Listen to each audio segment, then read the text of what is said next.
Hello दोस्तों, Mirabai Chanu Tokyo में चल रहे ओलंपिक्स में पहले ही दिन भारत के नाम पर सिल्वर मेडल कराने वाली मीराबाई चनू।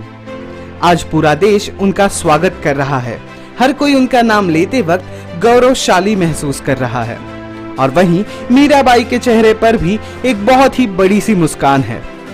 पर क्या उनकी सक्सेस के पीछे की कहानी भी इतनी ही रंगीन और खुशनुमा थी?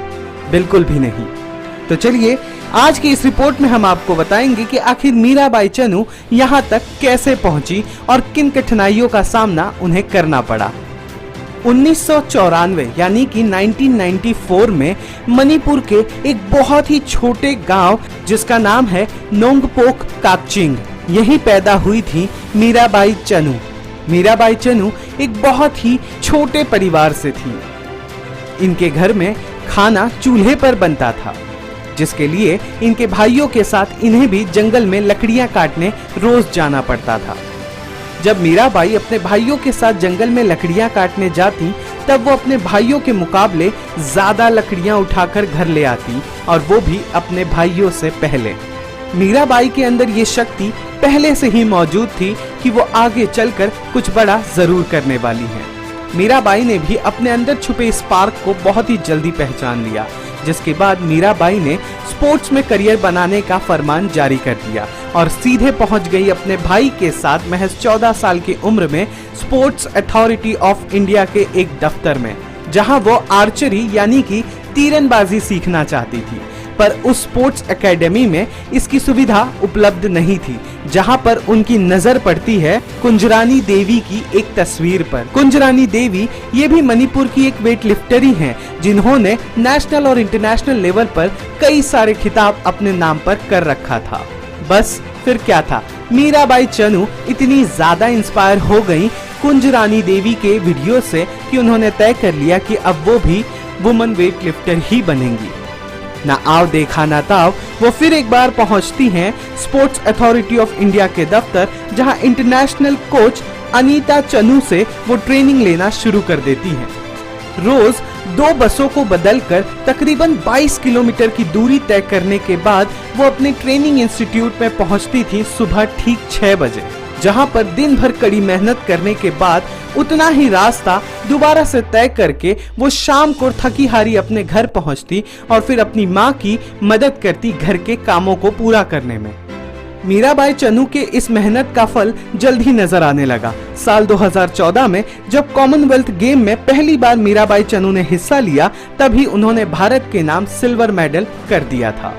उसी के 2 साल बाद साल 2016 में जब रियो ओलंपिक्स की सिलेक्शंस की बात आई, तब मीराबाई चनू ने 12 साल पुराने नेशनल रिकॉर्ड को कुछ ही मिनटों में तोड़ दिया और देश भर के नजरों में एक उम्मीद की किरण नजर आई कि अब मीराबाई चनू देश का नाम रोशन जरूर करेंगी और रियो ओलंपिक्स 2016 में वो भारत को गोल्ड जरूर दिलाएंगी।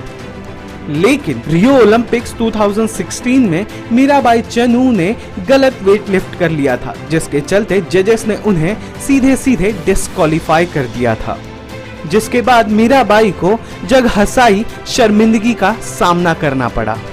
आंखों में आंसू लेकर वो घर जरूर लौट आई थी, पर उन्होंने अपने सपने को त्यागा नहीं था।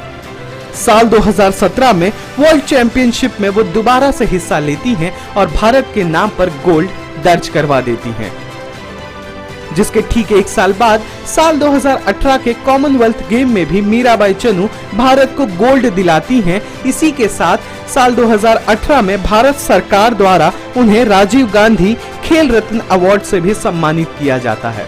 पर वो कहते हैं ना, जहां बहुत ज्यादा सक्सेस होता है, वहीं कुछ ऐसा भी होना होता है जिसके कारण वो सक्सेस पूरी तरह से ध्वस्त हो जाए।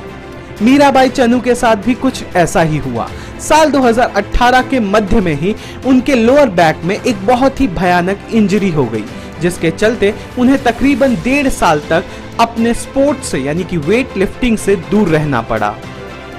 1.5 साल बेहद ही पेन में गुजारने के बाद भी मीराबाई चनू ने अपने सपने को त्यागा नहीं था।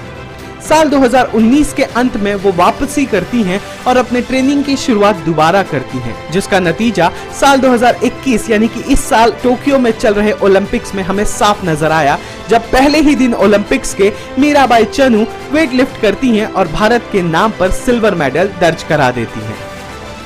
मीराबाई चनू की कहानी ये साफ बयां करती है कि मेहनत करने वालों की हार कभी नहीं होती।